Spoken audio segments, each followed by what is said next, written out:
আমাদের বিজ্ঞান কিন্তু অনেক উন্নত, তাই না? আমাদের যখন যেটা খেতে ইচ্ছে করে পকেটে টাকা থাকলেই হয় বাবা।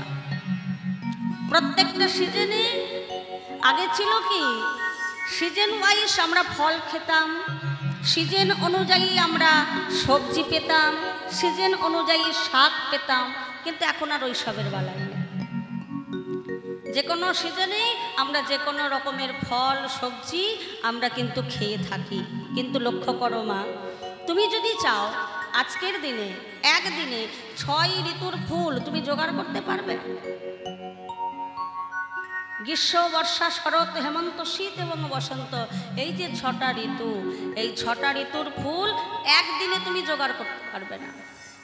কিন্তু দেখো তখন তো বিজ্ঞান ছিল না, ভগবানের রাসলীলা দর্শন করবে বলে আজকে 6 ঋতুর ফুল আজকে একদিনে ফুটে বসে আছে। যারা ফোটার মতো হয়নি তারাও ফুটেছে।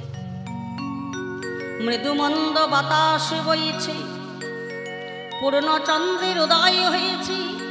যে ভ্রমরগণ প্রতিদিন ফুলে বসে বসে মধুপান করে, মধুপান করে, সেই ভ্রমর আজকে গুনগুন গুনগুন গুনগুন গুনগুন গান করতে করতে ফুলের মধ্যে বসছে। গুনগুন গুনগুন গুনগুন গুনগুন গুনগুন গুনগুন গুনগুন গুনগুন গুনগুন গুনগুন গুনগুন গুনগুন গুনগুন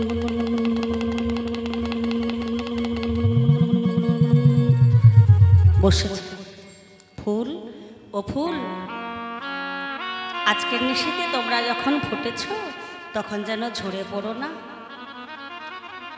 যেই না ফুলকে বলেছে ফুল তুমি ঝরে পড়ো না, আজকে ফুল ভ্রমরবধূকে বলছে ও বধূ ঝরে পড়বো না।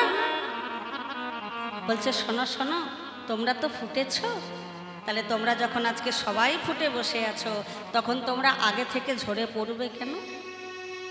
সবাই যখন ফুটেছ তখন যেন ফুটেই থাকবে। কেমন বললি? ও ফুল তোমরা ফুটেছ যখন ঝরে পড়ো না, ফুটেছ যখন ঝরে পড়ো না।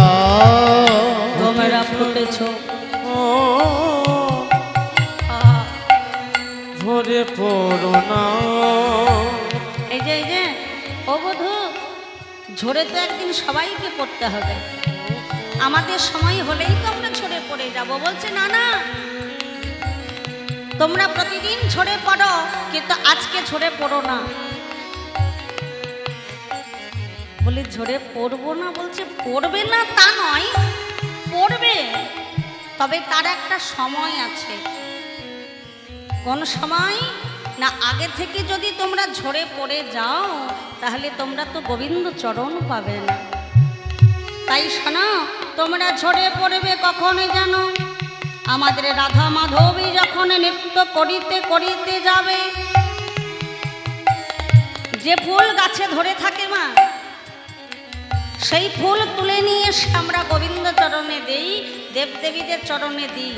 আর যে ফুল ঝরে মাটিতে পড়ে থাকে বাসি হয়ে যায়, আর কিন্তু দেবতাদের চরণে দেওয়া যায় না। তা আগে থেকে ঝরে গেলে তো বাসি হয়ে যাবে, গোবিন্দ চরণ কি পাবে? তাই ঝরে পড়বে কখন না? আগে থেকে নয়। যখন আমার রাধা মাধব নৃত্য করতে করতে যাবে তখন তোমরা কি করবে জানো? কি করবে? তোমরা ঝরে ঝরে চরণে পড়ো, হরি হরি ঝরে চরণে পড়ো, তোমরা ঝরে ঝরে ঝরে চরণে পড়ো, ঝরে ঝরে ঝরে চরণে পড়ো। আমার রাধা গোবিন্দে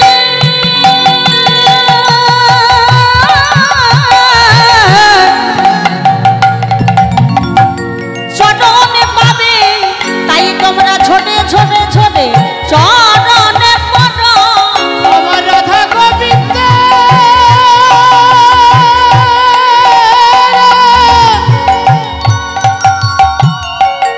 চরণে পাবে, তাই ঝরে ঝরে ঝরে পড়ো।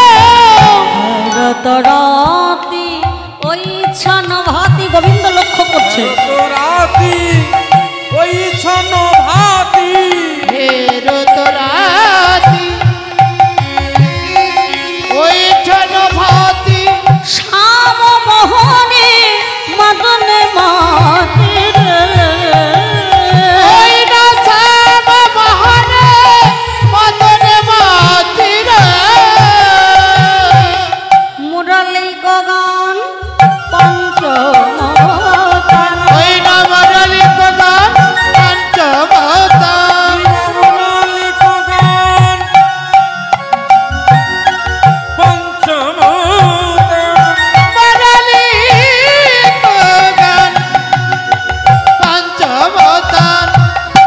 হাই কুলবতী চিত চরণে কুলবতী চিত চরণে কুলবতী চিত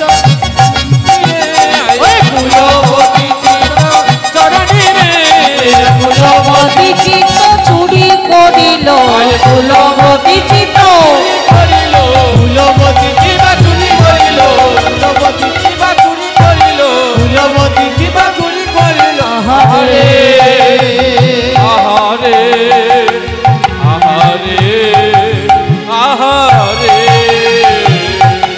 মোহন মুরলী আজ বেজে উঠিল হরে মুরলিয়া বেজয় ছিল শোন শোন শোন ও সখী শোন শোন বৃন্দাবনে বাঁশি বাজছে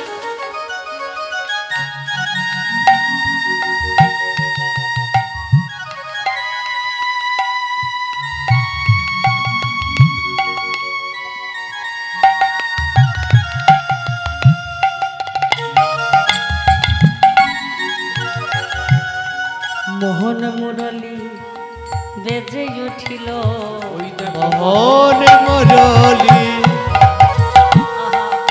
বেজে উঠিল আজ প্রতি গোপীর নাম ধরে আজ রাধা চন্দ্রা বলি আরে প্রতি গোপীর নাম ধরে রাধা জিয়ার নাম বলে ওই গজ গোপীর নাম ধরে রাধা চন্দ্রা বলি আরে গোপীর নাম ধরে রাধাচন্দ্রার বলিয়াজি রে গজ গোপীর নাম ধরে মোহন মুরলী বেজে উঠিল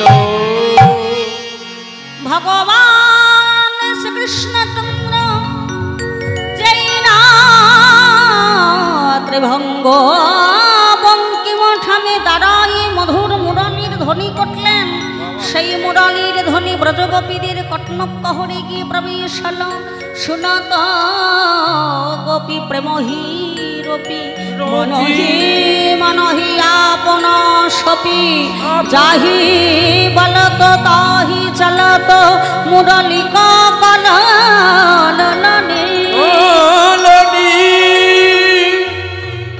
আত্মসমর্পণ করলেন হে গোবিন্দ আমরা তোমার হলাম তোমার রাতুলি রাঙা চরণে আমরা সর্বস্ব সঁপে দিলাম এবার লক্ষ্য করো মা ব্রজগোপীরা ভগবানের কাছে যাবে বলে তারা বেশবিন্যাস করছে কেমনভাবে বিছড়ি গেহ নিজ দেহ চরি দেহ নিজ হি দেহ এক নয়নে কাজুর দেহ ওরা এক নয়নে কাজল দেহ রে বাহে রঞ্জিত কঙ্কন এক আহে অঙ্কিত কঙ্কন আত বাহে রঞ্জিত কঙ্কন এক আরে বাহে অঙ্কিত কঙ্কন আত হাই হাই এক কুণ্ডল তোলারে এক কুণ্ডল দোলনি ওই এক কুণ্ডল দোলনে এক কুণ্ডল কিবা দুলে চলে ওই যায় এক কুণ্ডল কিবা দুলে চলে যায় কিবা দুলে চলে যায় এক কুণ্ডল তুলে চলে যায় এক কুণ্ডল দুলে চলে আহারে আহারে আহারে আহারে ব্রজগোপীরা সাজছে কি গো মায়েরা কার কাছে যাবে কার কাছে যাবে ভগবানের কাছে যাবে তাই না তাদের ভালোবাসার মানুষের কাছে যাবে দেখো ভালোবাসার মানুষের কাছে যাওয়ার সময় একটু সেজে গুজে যেতে হয় নাকি হ্যাঁ ভালোবাসার মানুষের কাছে একটু সেজে গুজে যেতে হয় কি গো মা তাই তো কি বলো তোমরা কি বলো হ্যাঁ যাতে ভালোবাসার মানুষটা দেখে একেবারে বিভোর হয়ে যায় যাতে অন্য কোনো রমণীর দিকে চাইতে না পারে বাহ তাহলে ব্রজগোপীদের ভালোবাসার মানুষ, ধ্যান জ্ঞান চিন্তা ভাবনা সব হচ্ছে গোবিন্দ। তো গোবিন্দের কাছে যাবে বলেই তারা বেশবিন্যাস করছে। তো বেশবিন্যাস করছে বটে, এটা সেজেছে কেমন করে? তারা এক চোখে কাজল পড়েছে। আস্তে, এক চোখে কাজল পড়েছে। হ্যাঁ গো, এক চোখে কে কাজল পড়ে? তোমরা পড়ো? সাজটা ভালো হতে হবে তো। ব্রজগোপীরা এক চোখে কাজল পড়েছে, অপর চোখে পড়ে না। কোনো কোনো ব্রজগোপী একটা বাহুতে কঙ্কন পড়েছে, অপর বাহুতে পড়ে নাই। কোনো কোনো ব্রজগোপী এক কানে কুণ্ডল পড়েছে, অপর কানে পড়ে নাই। আচ্ছা, এইভাবে যদি সাজে তাহলে ভালোবাসার মানুষের ভালো লাগবে? একবার সেজে দেখো দেখি। সঙ্গে করে বাইরে নিয়ে যাবে না, বলবে তুমি আগে ভালো করে সাজো, নালে বাইকের পিছনে নিয়ে বসিয়ে নিয়ে যেতে আমার লজ্জা করবে। আমার বন্ধু বান্ধব দেখে বলবে, হ্যাঁ রে তোর বউ কি পাগল? বলবে না মা? বলবে তো। বলছে এইভাবে সেজে গুজে যদি গোবিন্দের ভালো লাগে তাহলে তো কারোর কিছু বলার নাই। তা ব্রজগোপীরা এইভাবে সেজেছে কেন? যেই না গোবিন্দের বংশীর ধ্বনি হয়েছে, ওই বংশীর ধ্বনির সঙ্গে সঙ্গে মনটা চলে গেছে গোবিন্দের কাছে। আর মন যদি মনের মধ্যে না থাকে মা, তাহলে যে কোনো কাজ করতে যাবে, কাজ ঠিকঠাক হবে না। হবে কি? যে কোনো কাজ সঠিকভাবে যদি করতে হয়, তোমার মনে একাগ্রতা লাগবে, ধীর স্থির হতে হবে। আর মন যদি চলে যায়, কোনো কাজেই ভালো লাগবে না, কোনো কাজ তুমি ঠিকঠাক করতে পারবে না। তো ব্রজগোপীরা এইভাবে সেজে সবাই চলে যাচ্ছে ভগবানের রাসের মঞ্চে। শিথিলা ছন্দ নিবিক বন্ধ বেগে ধাবত যুবতী বৃন্দ, যুবতী বৃন্দ হসন বসন রসন চেলি বলিত বেনিত রণী, ততহি বেলি সখিনী মেলি মেলি কে হোক হোক পথ না হেরি, কত না হেরি ওই ছনে মিলাল গোকুলা চন্দ্র গোকুল চন্দ্র গোবিন্দ দাস বলনি। গোবিন্দ দাস বলনি। এবার দেখো, ব্রজগোপীরা তো যা হোক সেজেছে। আমাদের মেয়েদের একটা বড় দোষ আছে জানো তো? কি দোষ বলো দেখি? আমি নিজে যতই ভালো দামি কাপড় পরি না কেন, আমার গা ভর্তি যতই গহনা থাকুক না কেন, যতই আমি ভালো করে সাজি না কেন, সেই তোমাকেই আমার বেশি ভালো লাগবে। লাগবে না? বা কি সুন্দর শাড়িটা পরেছে দেখেছিস? অথচ তোমার গায়ে 1000 টাকার শাড়ি, আমার 2000 টাকার শাড়ি। কত সুন্দর শাড়িটা পরেছে, বাবা তো গয়না পরেছে, কিন্তু তার থেকে তোমার থেকে আমি বেশি পরেছি, আমারটা ভালো লাগছে না। মেয়েদের এটা স্বভাব। তুমি যতই ভালো করে সাজো, তোমারটা ভালো লাগবে না, অন্য মেয়েরটা ভালো লাগবে। এটা হচ্ছে মেয়েদের স্বভাব। তো আমরা যখন পরস্পর কয়েকজন মিলে সেজে গুজে যখন রাস্তা দিয়ে বেরোই, তখন আমরা দেখি কি ও কেমন সেজেছে, দেখি ও কেমন সেজেছে, ও কি গয়না পরেছে, ও কি শাড়ি পরেছে, ও কেমন ভাবে হাঁটছে, একটু নকল করি। কিন্তু দেখো মা, ব্রজগোপীরা ভগবানের রাসের মঞ্চে যাচ্ছে, এই যে এত এত ব্রজগোপী চলে যাচ্ছে, ব্রজগোপীরা কারোর দিকে ধ্যান জ্ঞান দেয়নি। সবাই নিজে নিজের ভাবে যাচ্ছে, কেউ কারোর দিকে লক্ষ্য করছে না যে ও কেমন যাচ্ছে দেখি, ও কেমন সেজেছে দেখি, ও কি কাপড় পরেছে দেখি। ব্রজগোপীরা কারোর দিকে লক্ষ্য নেই, তারা আপন ধ্যানে চলে যাচ্ছে।